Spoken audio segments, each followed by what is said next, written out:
শরীফ ওসমান হাদি আমাদের যে গণঅভ্যুত্থানের মুখপাত্র, ইনকিলাব মঞ্চ এবং গণঅভ্যুত্থানের বলিষ্ঠ কণ্ঠস্বর, তাকে আজকে তার মরদেহ সিঙ্গাপুর জেনারেল হসপিটাল থেকে সন্ধ্যে 6টায় হজরত শাহজালাল ইন্টারন্যাশনাল এয়ারপোর্টে ল্যান্ড করে বিশেষ অ্যাম্বুলেন্সে তাকে হৃদরোগ ইনস্টিটিউটে নিয়ে আসা হয়েছে এবং সেখানে তাকে হিমাগারে রাখা হয়েছে।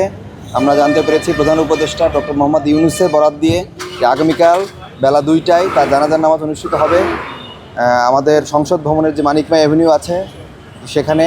এবং আপনারা যারা জানাজায় অংশগ্রহণ করবেন তারা কোনো ভারী ব্যাগ বা ভারী কোনো জিনিসপত্র সেখানে না নিয়ে আসার জন্য বলা হয়েছে।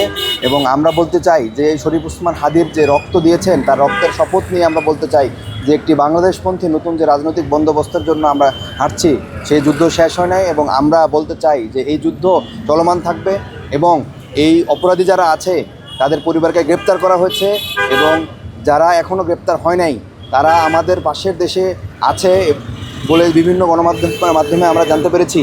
তারা যেখানেই থাকুক না কেন তাদেরকে যেন বিচারের আওতায় আনা হয়, দ্রুততম সময়ের মধ্যে গ্রেপ্তার করা হয়। তাদের এম্বাসিকে আমাদের বার্তা দিতে হবে যে তাদেরকে যেন বাংলাদেশকে ফিরিয়ে দেয় এবং তাদেরকে বিচারের মুখোমুখি করে একটি নতুন গণতান্ত্রিক পন্থার দিকে আমাদের যেতে হবে।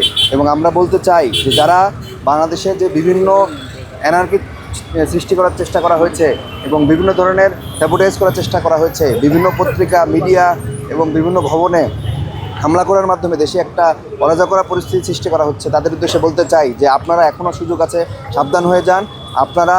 তাছাড়া আপনাদেরকে এই ছাত্র জনতা রুখে দিবে এবং আমরা সব ছাত্র জনতা এবং দেশবাসীর উদ্দেশ্যে বলতে চাই আপনারা রাজপথে থাকুন।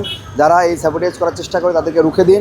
একটি সুন্দর রাজনৈতিক বন্দোবস্তের মাধ্যমে নতুন যে রাজনৈতিক মেরুকরণ হচ্ছে একটি বাংলাদেশপন্থী রাজনৈতিক বন্দোবস্ত, যারা একটি সুস্থ গণতন্ত্র চর্চা করতে চায়, একটি সুন্দর নির্বাচনের মাধ্যমে জনগণ বেছে নিবে কে তাদের এই দায়িত্বটা নিতে চায়। আমরা বলতে চাই যে আপনারা আমাদের পাশে থাকুন। শরীফ ওসমান হাদি ভাইয়ের রক্তের বিনিময়ে আমরা এই বাংলাদেশ